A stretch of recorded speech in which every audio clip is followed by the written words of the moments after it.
पर्यावरण को हरा भरा बनाने और प्रकृति के प्रति अपनी जिम्मेदारी निभाने का एक अनोखा उदाहरण सामने आया है। गुजरात के सिनोर तालुका के पुनियाद गांव से, जहां ग्रीन पुनियाद टीम के ऊर्जावान युवाओं ने लगातार 5वें वर्ष भी अपने वृक्षारोपण की परंपरा को जारी रखा।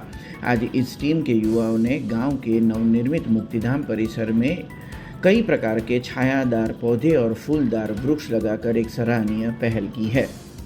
कहते हैं कि अगर नीयत साफ हो और इरादे बुलंद हो तो एक छोटी सी शुरुआत भी पूरे समाज के लिए प्रेरणा बन जाती है। शिनोर तालुका के पुनियाद गांव में पिछले 4 सालों से ग्रीन पुनियाद टीम के युवा गांव के अलग अलग सार्वजनिक स्थलों पर पौधे लगाने और उसका रख रखाव करने का ये प्रशंसनीय कार्य कर रहे हैं।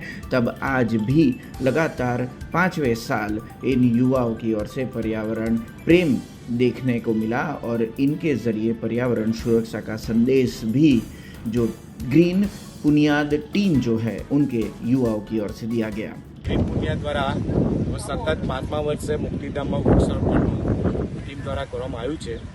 અમારા ગામમાં ગ્રીન પુનિયાદ દ્વારા સતત સફળતાપૂર્વક આ કામ કરી રહ્યા છે। છેલ્લા 5 વર્ષથી ગામમાં અમે ગ્રીનરી બનાવવાનો પ્રયત્ન કરી રહ્યા છીએ।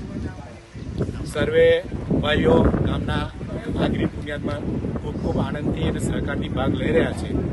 મારું ગામ ગ્રીન પુનિયાદ ગામ બને એવો બધા ભાઈઓ ખૂબ પ્રયત્ન કરી રહ્યા છે। ગ્રીन पुनियाद टीम हमसे जुड़े रहने के लिए हमारे YouTube चैनल को सब्सक्राइब करें और नई वीडियो की नोटिफिकेशन के लिए बेल आइकॉन को दबाएं।